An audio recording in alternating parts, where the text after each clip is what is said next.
Comment reconnaître les mécanismes qui mènent aux théories du complot? Comment dialoguer aussi avec une personne de son entourage qui est complotiste? Avec nous pour en parler, David Morin, bonsoir. Bonsoir. Soyez le bienvenu sur TV5. Vous êtes professeur à l'école de politique appliquée à l'université de Sherbrooke au Québec. Cet ouvrage, il est coécrit avec Marie-Ève Carignan qui enseigne elle aussi d'ailleurs dans la même université. Elle enseigne notamment l'information, le journalisme et la communication publique. Ce livre, il est publié aux éditions de l'Homme.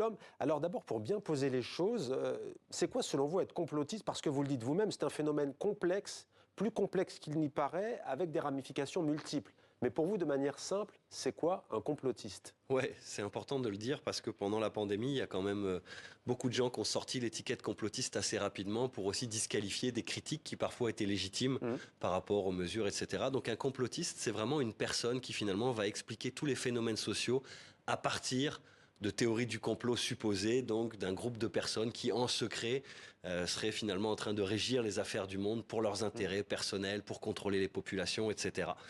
Et donc c'est important de le dire parce que des complots, il y en a, qui ont existé, d'ailleurs qui ont souvent été révélés par des médias, après des années d'enquête ou par des lanceurs d'alerte, etc. Mais là, c'est pas ça dont on parle, c'est vraiment faire la différence entre quelqu'un qui critiquerait des mesures sanitaires et puis quelqu'un qui dit que tout a été concocté par les gouvernements, avec la complicité des pharmaceutiques, etc. etc. Alors ça, c'est déjà posé comme constat. Le complotisme, il était encore marginal il y a quelques années, David Morin. À quoi est due son expansion? Alors, on constate que pendant les moments de crise, vous vous retrouvez avec une partie de la population qui a besoin de réponses, qui est inquiète, anxieuse, qui a besoin de donner du sens aux événements. Et donc souvent, effectivement, c'est là où les théories du complot sont des explications simples, faciles, qui peuvent parfois même être rassurantes. Il y a une psychiatre dans le livre qui dit que ça peut faire office d'anxiolytique dans une certaine mesure à court terme pour certains individus. Et donc, effectivement, on a ici des clés d'interprétation faciles. Mais évidemment, l'impact global de la société, c'est que ça érode quand même, ça accroît le manque de confiance dans les institutions et puis parfois ça emmène les gens dans toutes sortes de directions qui sont pas celles souhaitables pour vivre ensemble, quoi. Ouais. Vous le dites un peu, hein, mais c'est quoi? C'est aussi dû à un manque de confiance, à une défiance vis-à-vis de la parole publique, parce que la parole officielle, publique, est décrédibilisée? Oui, absolument. Il y a plusieurs facteurs. Le manque de confiance, c'est quelque chose qu'on voit dans les données. Donc, il y a beaucoup de gens qui adhèrent aux théories du complot, effectivement, qui n'ont pas confiance, pas juste dans les institutions politiques, d'ailleurs dans les institutions scientifiques, médiatiques, etc. Ça, c'est une première raison.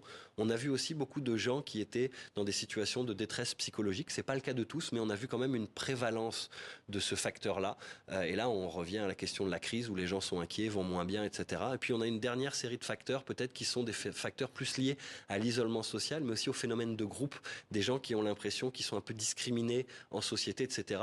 D'où l'importance d'être prudent quand on parle de complotisme, de ne pas stigmatiser encore plus et toujours des gens qui déjà se sentent victimes. Alors justement, vous, c'est vrai que vous appelez au dialogue pour déboulonner les préjugés, d'ailleurs, de part et d'autre, c'est ça? Oui, parce qu'en fait, ce sont les polarisations sociales qui s'accroissent avec le complotisme.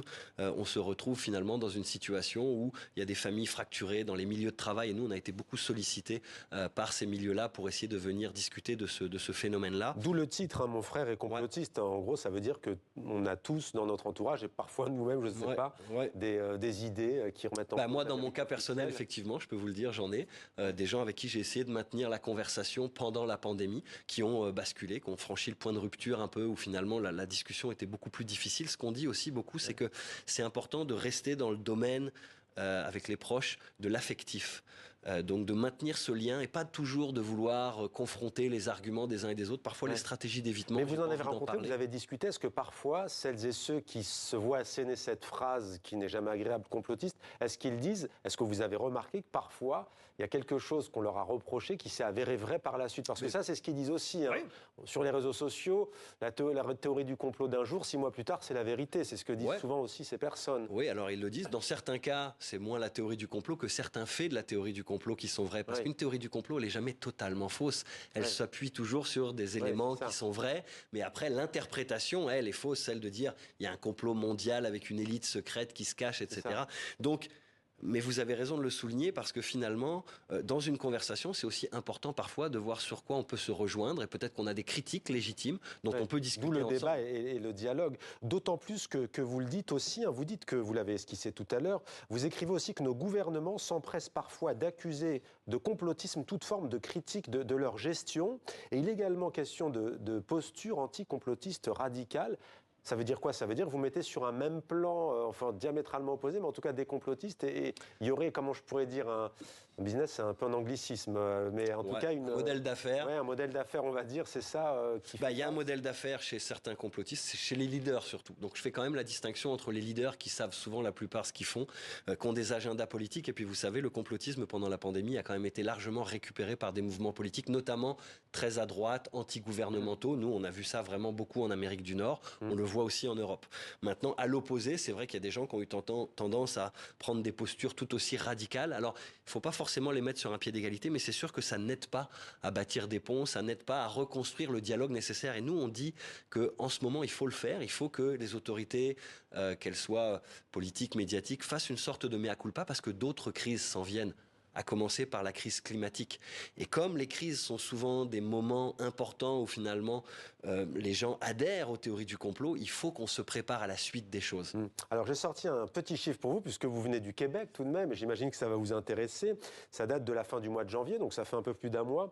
En France, 19% des jeunes âgés de 31% des jeunes croient à au moins une théorie du complot ou contre-vérité scientifique. Est-ce que vous avez des chiffres concernant le Canada, le Québec? Oui, alors au Québec et au Canada, on le dit dans le livre notamment, nous on estime, enfin on a fait des gros sondages, des enquêtes populationnelles, que c'est entre 6 et 10% de la population qui adhère de manière convaincue et peut-être 15 à 25% additionnels qui adhèrent de manière modérée. Ça c'est important de faire la distinction parce que le fait de croire à une théorie du complot ne fait pas de nous un complotiste.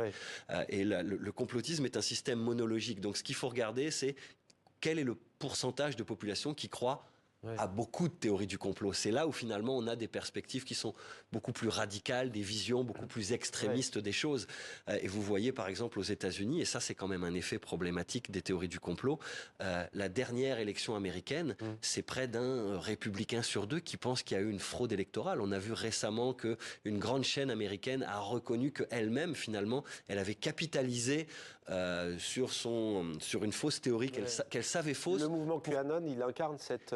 Alors le mouvement QAnon est très intéressant effectivement parce que le mouvement QAnon, lui, il a été omniprésent pendant la pandémie. Il a été notamment aussi très présent dans l'assaut du Capitole le 6 janvier. Et on le voit aussi beaucoup en Europe. Dans l'espace francophone, là, il y a eu des collaborations transatlantiques entre les QAnonistes d'Amérique du Nord et ceux d'Europe. Donc effectivement, c'est un autre bon exemple. Mais vous voyez, ultimement, quand 50% des électeurs républicains pensent qu'on leur a volé la dernière élection, comment ça vient alimenter la méfiance dans les institutions démocratiques. Et vous avez évoqué les sciences, c'est pas seulement des sujets d'actualité brûlante, hein, vous avez cité la pandémie. En France, 19% des jeunes âgés de 18 à 24 ans souscrivent par exemple à l'idée que les pyramides égyptiennes ont été bâties par des extraterrestres. 19%, c'est 3 fois plus élevé que ce que l'on mesure chez les seniors, c'est que 5%. Et autre chiffre, la Terre... qu'elle soit plate plutôt que ronde, elle recueille un assentiment non négligeable des 18-24 ans à hauteur de 16%. C'est 2 points de moins tout de même qu'en 2017. Comment vous expliquez cela? Ouais, alors nous, ce que nos données montrent, c'est que chez les jeunes, il n'y a pas une surreprésentation de gens qui adhèrent aux théories du complot. En revanche, je vous l'avez dit, chez les seniors, il y en a beaucoup moins. Mais la tranche d'âge 18, 55 ou 60 ans, on retrouve vraiment du complotisme un peu partout dans ces tranches d'âge. C'est aussi important de démystifier le préjugé selon lequel c'est juste des gens qui seraient peu éduqués, socialement défavorisés. On le retrouve vraiment dans toutes les catégories sociales. Le rôle des réseaux sociaux, j'ai lu que par exemple, si vous allez souvent sur TikTok, vous avez un terrain plus prédisposé, en tout cas, ou en tout cas à venir à avoir des théories complotistes. Mais les réseaux sociaux agissent comme un accélérateur de particules, en fait, dans une certaine mesure. Ils permettent de diffuser des théories du complot à grande échelle. Et effectivement, dans un temps de pandémie, et puis vous vous rappelez, où finalement il y a eu beaucoup de confinements, où les gens sont restés chez eux, c'est là qu'ils sont allés chercher leur information.